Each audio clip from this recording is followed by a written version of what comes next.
जय श्री राधे, जय श्री कृष्ण। सच्चिदानंद रूपाय विश्वोधिपत्यादि हेतवे तापत्रय विनाशाय श्री कृष्णाय वयम नमः। कृपा शब्द का अर्थ तो बहुत कम लोग जानते हैं, परंतु हर कोई भगवत कृपा प्राप्त करना चाहता है।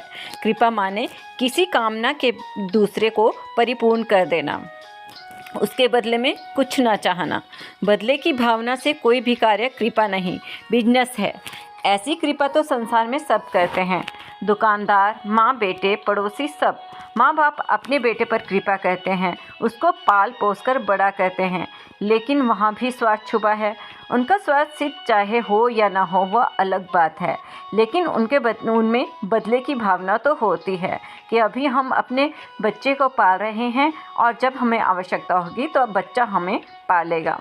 संसार के मायावत जीव सब अपूर्ण है। वो कृपा नहीं कर हमको 3 चीज़ें चाहिए: सत्य, नित्य जीवन, चित्त, सर्वज्ञता, ज्ञान की अंतिम सीमा, और आनंद, अनंत अपरिमेय दिव्यानंद। इसलिए इन तीनों चीज़ों को मिलकर शब्द बना है सच्चिदानंद, और ये सच्चिदानंद हमारे श्री कृष्ण हैं। ये 3 जिसको सदा को मिल जाए वो परिपूर्ण हो गया, उसको अब किसी की भी कोई आवश्यकता नहीं। तो जो परिपूर्ण है वही कृपा कर सकता है, और परिपूर्ण भगवान के बिना कोई नहीं हो सकता।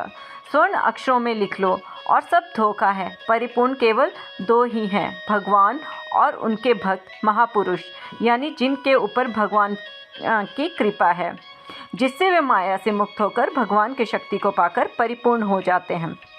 तो भगवान और महापुरुष ही सदा तृप्त और परिपूर्ण हैं, इसलिए वे ही कृपा कर सकते हैं, और वे कृपा के सिवा और कुछ कर ही नहीं सकते। भगवान और महापुरुष के अलावा कोई चाह कर भी कृपा नहीं कर सकता, क्योंकि मायावत जीव के बदले की भावना उसमें रहती है, या उसका स्वार्थ ये होता है कि संसार में प्रतिष्ठा मिलेगी, मरने के बाद उसे अच्छा लोक मिलेगा। चूँकि वो अपूर्ण है, वो पूर्णता की चीज़ें चाहते हैं। इसे प्रच्छन्न स्वार्थी कहते हैं, जो भविष्य की योजनाएं बनाते हैं। अगर कोई मायावत जीव कृपा कर भी दे तो संसारी सामान ही दे सकता है, जिसको पाकर जीव कभी भी तृप्त नहीं हो सकता। भगवान और महापुरुष को कुछ करने की ज़रूरत नहीं, क्योंकि वे आनंद स्वरूप हो चुके होते हैं, लेकिन वे जीव कल्याण के लिए अवतार भी लेकर आते हैं और सब काम करते हैं, यानी केवल कृपा के लिए ही वे सब कुछ करते हैं। उस कृपा के कई उल्टे सीधे रूप हैं। हृदय से लगाना भी कृपा है, चक्र चलाना भी कृपा है, देना भी कृपा है और छीनना भी कृपा है।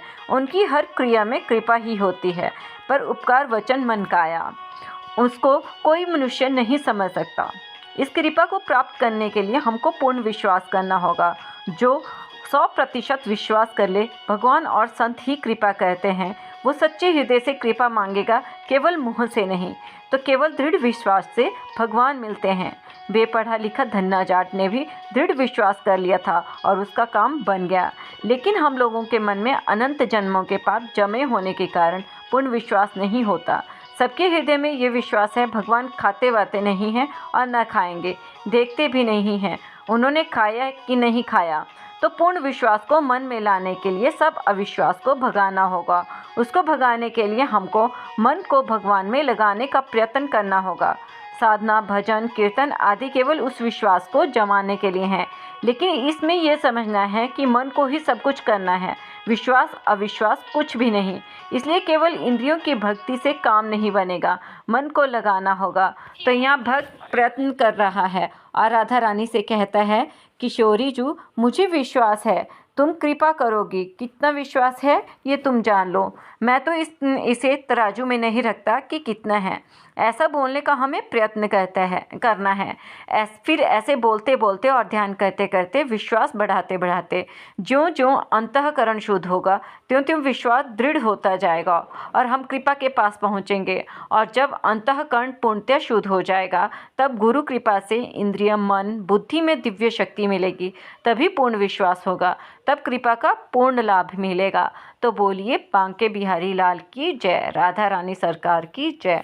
भक्तों, आपको यह जानकारी कैसी लगी? यदि इस कृपा पर आपको विश्वास है तो पूर्ण विश्वास के साथ भगवत नाम स्मरण करते रहिए और किशोरी जी से प्रार्थना करते रहिए। हे किशोरी जी, हमें आप पर पूर्ण विश्वास है और इसे तराजू में ना तोलें और बदले का कोई भाव ना रखें। श्रद्धा निष्ठा से किशोरी जी का नाम रटते रहें, राधे कृष्ण जपते रहें और हमारे चैनल को सब्सक्राइब करें।